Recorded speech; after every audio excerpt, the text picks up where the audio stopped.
Nice and simple. Okay, Group A. Group A right here, we had this guy, homeless, jobless. Please help. Well, majority did overrule me. I'm being honest. Okay, all right. But what we did come up with as a group, that he lost his job and he kind of lost his way and just kind of failed.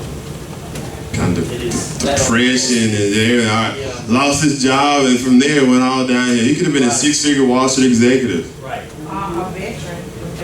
All right, he could have been a vet. He could have been ex-con. He could be anything, but he's jobless. You don't have a job, you don't have a home, do you? You don't have any food, do you?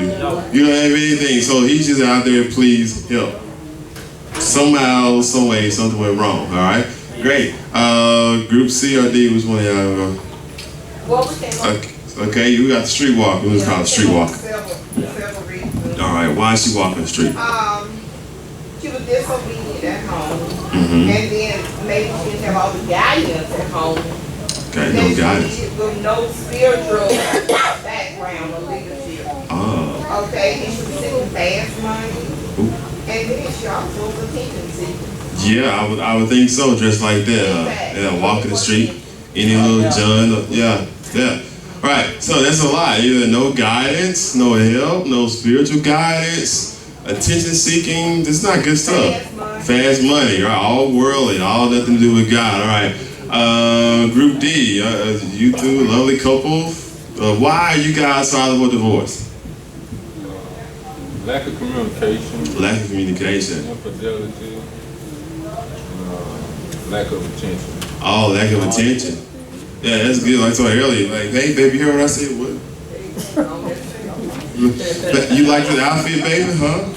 As the field, they all around the field. Hey, great, give all you guys a hand, okay? You did great. It's exactly what we're looking for.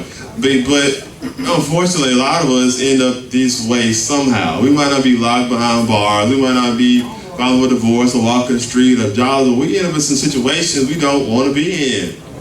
We end up in some storms, right? Very famous story we'll talk about today. Very kind of kiddie story. Well, I like kiddie stories. I like Bible stories. I listen to the kids stuff we show the boys. Like, wow, that's a very teachable thing. Like, wow, these baby chairs. You can take a point and teach it to somebody who's 85 or 5, and they'll get it. Because we gotta make sure we get the word. Sister Phil, I talk all the time about Jesus taught in parables.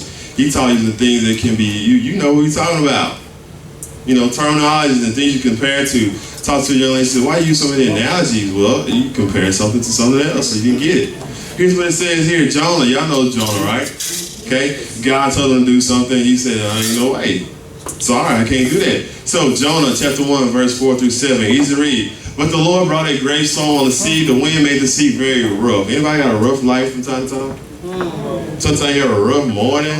There's nothing go right, and you just, this is a storm. So the storm was very strong. The boat was ready to break apart. The men wanted to make the boat lighter to stop from sinking, so they began throwing the cargo into the sea. The sailors were very afraid. Each man began praying to his God. Jonah had gone down to the boat to lie down. This is what we're going to talk about. This is a storm going on. What's Jonah doing? Sleeping. So the captain of the boat saw Jonah and said, wake up, you fool, you idiot. What in the world? Why are you sleeping? Pray to your God. Maybe your God will hear your prayer and save us. Then the men said to each other, we should throw lots to find out why this is happening. This is where we're at today. Why is this happening? Other verses says, who is responsible for this calamity? Who is responsible for what's going on in your life? What caused this storm, right? So the men threw lots. The lots showed that the troubles came to them because of Jonah. And like all the people we just saw before, Jonah was disobedient to God. That is a common denominator. That is something y'all had in common.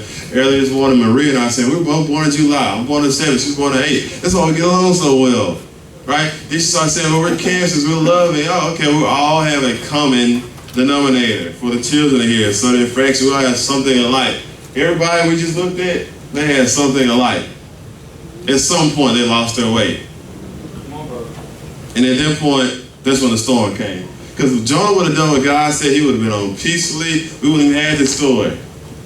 Because you'll see in chapter 3, when he does decide to say, God will do your will, you see he lived happily ever after.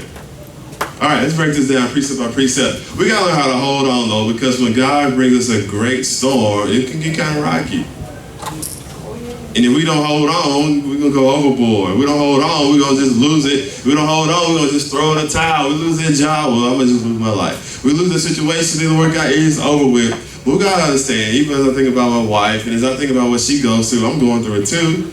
Because how many times my name being called today now? How many times I'm doing stuff that she used to do? It's just, everybody gets involved. But here it is, you got to make sure you understand it is God's will. Look at what it says. It says, but the Lord brought. We must learn to accept what God allows in our lives. And it's not like he's testing us, so he's pointing out. He's just saying, I know you can take it, I know it's going to make you better. Because the scripture says in James that long suffering brings about patience, brings about endurance. If you go into something really tough, it's going to make you better. Because somehow the world mixes up the word of God with cliches. If it doesn't kill you, it's going to make you what? Stronger. When she's all better and she's looking at me, I can run again, I can play ball again, I can do some great stuff. Wow, what a powerful testimony. Wow, look how God brought you through. So we got to understand God's will, right? So then we also got to say it is your storm. So what's your storm? You have to call it out what you're going through. But it is your storm. God brought this storm because it was just for who? Jonah. But it affected other people. It affected other people, right? Because like Chris Thor, it's affecting me. It's affecting Ken. She's like, poor Ken, I gotta call a Ken to pick up my shoe. I gotta call a Ken to do this and that. But it's just for you. And once you get right, everybody else gonna get right. Because when they threw Jonah off their boat, what happened? The sea calmed down. When Jonah he spent 3 days in the belly of the fish, he got right with God. He decided to do God's will. His whole life calmed down. Everything worked out well. So it is your storm. So once you figure it out, you say, okay, let me get this all together. But then the beautiful thing about it, we have a life jacket in Jesus Christ. Because they were here getting ready to do everything they could. The boat was ready to break apart. When your boat is ready to break apart, you got to hold on to your foundation. Your life jacket is Jesus Christ. We were picking up stones yesterday, and I was just thinking, like, we cut down these little bushes and the little trees. But although we might have cut down the trunk and all that stuff, as long as they had a root, it was still standing. If we left all those sons down there, brother, 3 weeks from now, we have all kind of little green sprouts coming up because it was rooted deep down to the ground. It still had Jesus Christ. So things might get cut off of you. You might lose it. You might get hurt. But as long as you are deeply rooted in the Word of God, you'll be all right. As long as you have Jesus Christ, your life jacket, you can make it through any storm. So we got to learn how to hold on. The next thing is we got to say, look, I'm not going to be a victim. That's what these people said on the boat. We got to get our superhero on, right? And I'm wearing my Batman thing the boys got me. They said, look, they want to make the boat lighter, so they started doing things to help themselves. This is what we got to see. If your boat is sinking, you just going to say, well, I guess I'm going to go down. Look at all that water. Whew. Look, I wish I knew how to swim. Let me say my prayer, God. I want to give my life to you. I'm going to see you in a few more minutes. We just let our ship sink. We just be like, oh, man. Or we run around crazy like a chicken with our head cut off. But their ship was starting to sink. The men wanted to make the boat lighter. This could also read, the men wanted to live to see another day. The men wanted to survive. They wanted their relationship to work, their job to work, their healing. They wanted something to work out in their favor. So they said, we need to help ourselves. But unfortunately, we get down to helping ourselves. We look at Jesus Christ as the last resort. So we can't do it. We out there picking stuff. My pick, I would use it so much. It looks like it has a curve, but mine like curved all the way in. And I was out here trying to work on this root or work this root. And after I couldn't do it, I said, brother, you might help him get this root up. Because he had a better pick, and quite frankly, he's a lot stronger than me. So I'm out here just struggling. Oh, God. I'm out here praying over stumps. Like, God, can you just help me get this stuff up? And God, I don't want to look weak. And God, I don't want to, but I'm throwing the towel. Brother, come on, get this stuff for me. My last resort, because I want to get the job done. We want healing. We want deliverance. We want stuff to work in our lives. After we get through doing it ourselves, look, man, these people say we're going to die, but let's pray to our gods. Did we see it in the scripture? They said, we're going to do everything we can, but then what the sailors were very afraid. Each man began praying to his God as the last resort. Because they said throwing something off the boat. The wind said it coming. The rain said it coming. Man, what we doing ain't working. What I'm doing ain't working. We trying to communicate better. It just ain't working. What I'm doing is not fitting out, so I need to pray to my God. So the thing about it is we got to continue to just seek God first. But we can't be like Jonah, y'all, because we just point out how crazy is that. Jonah had gone down to the boat to lie down, and he went to sleep. So Jonah, just true ignorance. It's a storm going around here. Jonah like, what storm? What you mean? People walk around in ignorance around us. We work with people who walk around in ignorance. We live amongst people who walk around in ignorance. They're like, they don't see their lives are just falling apart, and they don't see the need for Jesus Christ. Somebody is asleep right now who should be here or in somebody's church getting the word of God. Somebody is washing their precious car right now who needs to be somewhere getting the word of God. Somebody's cleaning their house because, oh no, I got a little speck of dirt on my floor. It ain't clean. And they don't realize that there is a storm in their lives. For one, they have a lack of the knowledge of Jesus Christ. That's a storm. Because when that storm really manifests, right now the Atlantic Ocean is peaceful, but guess what? We're going to have some hurricanes come along the way. And when he comes, if you are not ready, if you're not hurricane ready, if this building ain't set right, the right foundation, the right anchor bolts on stuff, it's going to blow down. So you sleeping now, there's going to come a moment, you'll be like, oh my God, how am I going to make it, okay? So you can't be like, what storm? Because this is what the people on the boat said. They looked at John like, y'all see this man? You telling me the world gonna end, and you might die in any moment, and Jesus Christ might come back in any second with the rapture, and you said, you don't think you need a need for Jesus Christ? Ain't no way. The captain of the boat saw John said, wake up. Like, come on, you sleep, you slumber. Get the crust out your eyes, man. We about to die, you down here sleeping. An 18-wheeler can hit you head on while you going to the mall. You just don't see any fit. You can be in a subway in New York City. Terrorist, boom. You can be cutting the grass here and a blade flies off. Any kind of thing just happen. You can just be sleeping, don't wake up. And you don't see fits. Not y'all good church folk. I ain't talking about y'all. You know, but these people you keep inviting,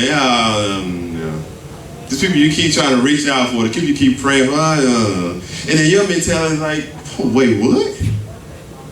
You don't need Jesus? There's a storm. Yeah, if you haven't noticed all the water on our boat, that's a storm. And if we get too much water on our boat, we're going to drown. We're going to be eaten by sharks. You don't know that you don't get God in your life, you're going to stay broke. You don't get God in your life, your relationship is going to fall apart. You don't realize you don't get God in your life, your kid's going to act up. You don't realize that? I mean, you don't realize that you closer you get to God, you get closer to you? I mean, what are you smoking on, dude? That's what they said, all right? They said, so pray to your God, and maybe your God, maybe the God you serve, but you serving the wrong God, it ain't going to help. Go pray to that car, see what it does for you. Go pray to that bank account, see how it blesses you. See, can it heal you? Go pray to that iPhone and see if it can fix anything for you. Pray to your God. It says maybe your God will hear your prayer and save us, but here we got to keep a person here. What storm am I sleeping through? Something to hear, because sometimes we just get so caught up with distraction in life. I think about my schedule, and I got to do this, got to be here, and somebody else coming over, got to do this. But what am I I'm just unaware of, man, this thing gonna hit me upside the head, I'm not careful. What am I unaware of because I'm so caught up doing other stuff? It is a storm, I'm just sweeping right through it. And when I wake up, it's gonna be too late, all right? But here's the one question, like WAPT, they wanna know, who is accountable? Who's accountable for all these roads, these potholes in the road? Who's accountable for the water that to be boiled every other week? Who's accountable for it being so hot? These are the questions we had. Who's accountable for this? I mean, why is the air working? Why did it take so long to get slammed up? Who's responsible for this calamity? Like I heard Christians say, we are. We're responsible because we got to understand there is a cause for every effect, right? The main shot, we want to see why is this happening to us? Every effect, everything that's going on right now has a cause. Robbie, you're fanning because there's a reason. You're hot. There, you're fanning because you're hot. My sleeves are rolled up because I'm hot. We're inside because it doesn't feel good to be outside in 90-degree weather, Mississippi on a Sunday morning. Every cause has an effect. Somebody's here right now because, you know what, maybe my life isn't going well. Maybe I do need a little word. Come on. Maybe I will accept his invitation. Maybe Jesus Christ is the answer to all my problems. Maybe there's a storm going on and I don't realize it, but there's a call, there's a reason why I'm here. Maybe I just want to get to breakfast. And in the midst, somebody get a good word, something that inspires me, something that encourages me, but there's a cause of effect. And we got to say that when everything's going on in our life, we are accountable. My wife didn't pick up my clothes today, I did. Somebody picked out your clothes. You chose a car you bought. You chose to come here this morning. If it's no place you'd rather be, I don't know, but you chose to come here. You chose your hairstyle, your haircut, the shave or the not to shave, what time you go to bed at night. You chose everything going on in your life. Because we all grown, right? I don't see any children in here. Even the children have choices. I can tell Cameron, pick up this pom-pom. He can look at me like, I ain't gonna do that, Daddy. What? did you say? The pom-pom, son. All right, but that's what we don't. That's what we don't do. We figure we can not do what God's will is and then run from Him. Because if I told Cameron right now to do something, he didn't do it. I said, son, you got about 3 seconds. You go 1. Give you some time to rethink this thing. You know, maybe you got something going on. You know, the Xbox at the house, and something is distracting you. I'm giving you 2. If you ain't made a move yet, come 3, it's gonna be a chase. Cause he getting fast, and more work him out. He look, I want to take this beat, not on Sunday. It's Sunday, I ain't trying to take that, Dad. We say, God, I'm not gonna do what you say. I'm about to run around from you. I mean, you catch me if you can. God, like, huh? I gave you the legs to walk. If I just say it, you gonna walk again. I gave you your heart to beat. If I just uttered, stop, you could be dead. And you think you're gonna outrun me? I tell you to do something, you don't do it, so you want to avoid the discipline, right? So Jonah ran because he did not want to get the discipline. Jonah was smart. He said, man, God's gonna do something. I'm not gonna do it, I'm gonna run away. He won't find me in New York City. Your problem's gonna chase you wherever you go. He won't find me in Byron. I don't like Clinton, I'm about to move. He won't find me in Jackson or New Orleans, I'm about to move. You cannot outrun God. They say He got the whole world in His hands. So we got to figure that out. But the thing though is we're going to keep it personal. What has God called me? Not me, but what does He call you to do? Something He's put in your heart, something He's put in your eyes, right in front of you. No, do this for my kingdom, not for your glory, do it for my kingdom, do it for my purpose. What's He called me to do that's making me run from Him? And when you keep that in mind, just say, how far do you think you'll run before you just run out of breath? Where can you go? David said, there's not a rock I can hide on, there's no mountain I can climb, there's no dark place, no crook, no cranny, no trap house, no anywhere I can go and try to get away from God. For you shall see Him. This is what we got to figure out. We got to say, oh, God, since you told me to do it, I want to do that. And if you do that, some great things will happen. Even in the midst of our disobedience, even in the midst of the reason why we're here, this is God takes care of us. He said, so when Jonah fell into the sea, the men said, we hate to do this to you, brother, we got to throw you out the boat. But I mean, you just call it too many problems. Like you talk about a toothache. If my tooth is hurting me, I'm going to find out which one it is. I'm a 27, there's a molar on the right. You got to go because you hurt my whole mouth. You hurt my whole body. Because if I don't get you out of my boat, my whole boat going to sink. All right, so they said, we got to throw out the boat, brother. So when Jonah did fall into the sea, the Lord told a very big fish to swallow Jonah. He's in the stomach of the fish for 3 days and 3 nights. I've been thinking, I'm a bit of a fish, but the scripture could have read, the men threw Jonah into the sea and Jonah drowned. See, we got to think about things perspective-wise. What it could have been, say it could have been the other way. That's a song you sing in my old country church. But God made my enemies behave. Like, it could have been the other way, brother, where we were sitting picking up these leaves. You pull your hand out with a round snake attached. it could have been the other way. In the midst of our disobedience, we still see God's love in the story of Jonah. In the belly of a fish, the fish didn't bite him. It did not eat him. It just protected him. So God he said, Jonah, you got one. Jonah, I don't know, let me get to two. Two. I'm about to get 2.5. 3.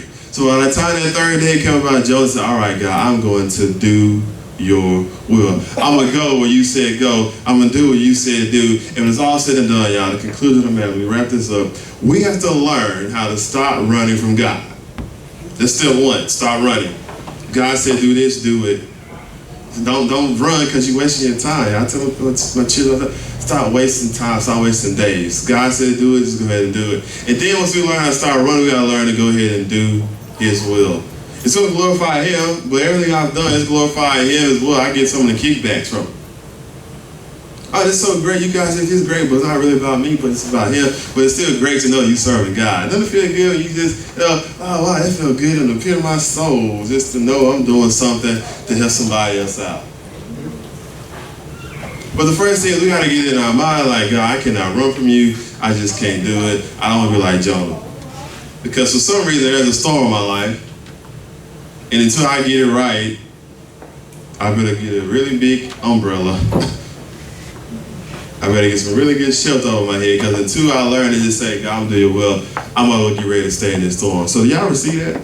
Hey, are y'all ready to be the light? Are you guys ready to say, I'm taking my running shoes off, I'm retiring, I'm not going to the Olympics, I'm just going to do your will, I'm going to stay put. God, you say go, I just got it. Y'all gonna ready to do that? Are y'all like on fire to do that? Because I would hate to be in the belly of a fish, in spite of the fact that God, thank you for protecting me. I would hate to drown, but to be in the belly of a fish, I had to stink. You know? But I'd rather do that to continue to be calm in the storm. Let's give God a hand clap of praise for His word. And it's a matter of fact that we just know that if we just do His word. Now, the word sounds great, and we can hear it, and we can, oh, wonderful, wonderful, wonderful. But unless we are actually applying the word of God, we will just continue to be in that storm. We'll continue to come up with the same prayer requests. We'll continue to come up with the same problems. We'll continue to wonder, why is this happening to me? So our confession of faith, we know that God's word is making me wiser. God's word is making me stronger, and God's word is making me better. Glory to God. Glory to God.